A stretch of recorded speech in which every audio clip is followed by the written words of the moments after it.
இயேசுவுக்கு நன்றியும் சாட்சியுமாக மார்ச் மாதம் 5ஆம் தேதி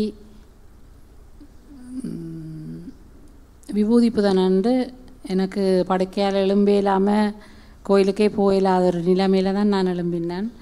எழும்பி அப்படி இருந்தாலும் கடன் திருநாள் கட்டாயம் போகணுமெண்டு ஓட்டோலே ஏறியில்லாத மெல்ல மெல்ல நடந்தான் பூசை போய் நானும் என்னுடைய கணவரும் போய் பூசை முடியும் மட்டும் என்னால் இருக்க இல்லாத அப்படியே அங்கே இருந்தே ஓட்டோ பிடிச்சி ஹாஸ்பிட்டலுக்கு போய் செக் பண்ணால் சிக்கன் குனியான்னு சொல்லிட்டாங்க.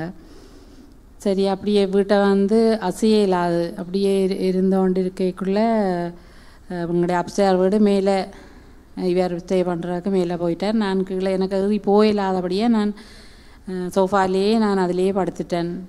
அப்போ இவர் மேலே போனது வேறு இல்லை. இப்போ அண்டு ஃபாஸ்டிங் தானே, இப்போ மத்தியானம் இறங்கி வந்து எனக்கு எலும்பியெல்லாம் சாப்பாடெல்லாம் கொடுக்க இல்லாது அவர் தண்ணியையும் குடிச்சிட்டு அவர் போய் படுத்துட்டார்.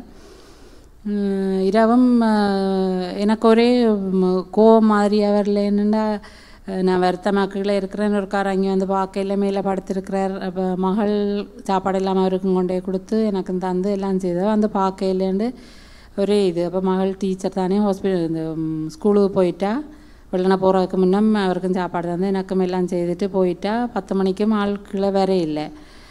அப்போ மருமகன் வந்தார், எனக்கு ஏதாவது டீ ஏதாவது போட்டு கொடுத்துட்டு போவோம்ட்டு அவர் வேலை அரைவாசியில் வந்து இதன்னைக்குலாம் நான் சொன்னேன் இன்னும் ஆள் வரையில் கீழே ஒருக்கா போய் பேரம் என்ன மாதிரியாண்டு போனால் ஆளுக்கு நினைவில்லை, அப்படியே படுத்திருக்கிறார். அப்போ எனக்கு அந்த ஒரு சகோதரன் நடுக சொல்லுவார், மகன் வழியில் தான் நான் அப்படியே அந்த சகோதரன் சொல்லுவார் நடுக உங்களுக்கு அம்மா மகனும் இல்லாதபடியே உங்களுக்கு என்ன அவசரத்தின் தேவையாண்டாலும் எனக்கு கால் பண்ணுங்கோ, நான் வந்து நான் என்னால் எலுமான உதவியே செய்வேன். அவர் சொந்தமும் இல்லை, அவர் யாருன்னு தெரியாது, கடையில் தான் பழக்கம். அப்போ டக்குன்னு எனக்கு அவர்கிட்ட யோசனை வந்தது, நான் அவருக்கிட்ட கால் பண்ணேன்னு பாருங்க 1 மணி நேரத்தில் நான் வருவேன்ண்டு வந்து போய் பார்க்க சொன்னால் தூக்கி இந்த குழந்தையால் தூக்குற மாதிரி தூக்கி தோளில் போட்டு தான் கொண்டு வந்தது கீழே. இப்போ நான் இவ்வளோ நிலைமையில இருக்குமென்னு நான் யோசிக்கலை, எனக்கும் போய் பார்க்கல. அது எப்படி தோளில் தூக்கி குழந்தையால போடுற மாதிரி போட்டு தான் ஹாஸ்பிட்டலுக்கு கொண்டு போனது. அப்போ எனக்கும் மேலாது எனக்கு பெட் ரெஸ்ட்லாம் இருக்க சொன்னேன், எனக்கு மருந்தொன்றும் இல்லை, பெட் ரெஸ்ட்டில் இருக்க வேண்டாம். நான் என்ன இல்லை நான் அப்படி என்னண்டு நான் இருக்கிறத இப்போ வேறு ஹாஸ்பிட்டலில் கொண்டு போய் அட்மிட் பண்ணி அப்போ பார்த்தா ஹார்ட்டில் 4 பிளாக். அவருக்கு பிரெயின் ஸ்ட்ரோக்கும் வந்து ஹார்ட் அட்டேக்கும் வந்துட்டுது.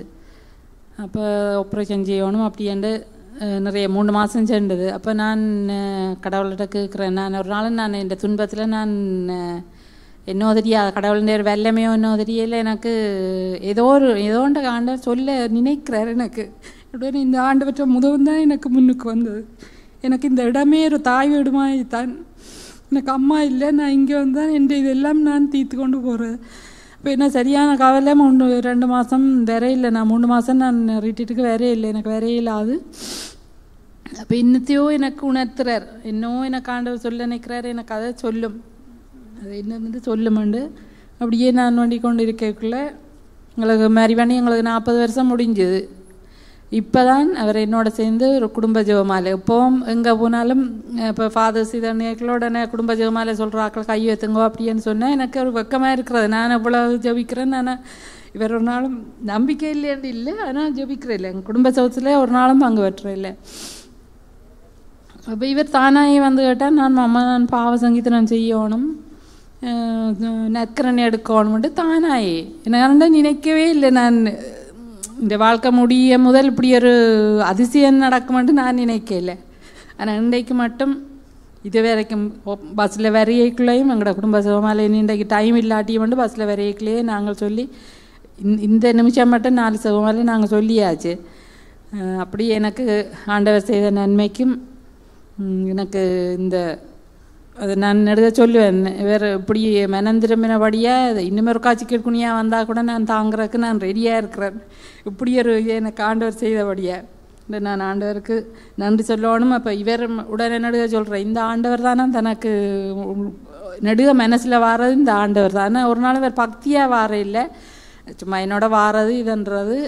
இன்றைக்கு தான் இப்போ 2 வருஷம் நாங்கள் தொடர்ந்து வாரோம். இன்றைக்கு தான் பக்தியாக வந்து செவஞ்சொல்லி செமாலை சொல்லி. ஆனால் இன்னும் ஆளுக்கு நல்ல இதண்டு இல்லை. ஆனால் பரவாயில்லை, இவ்வளோக்கும் க்யூராக நான் நினைக்கல. நாங்கள் எழும்பி நடந்து வேறு நினைக்கல. இந்த அளவுக்கும் செய்த நன்மைக்கு நன்றி.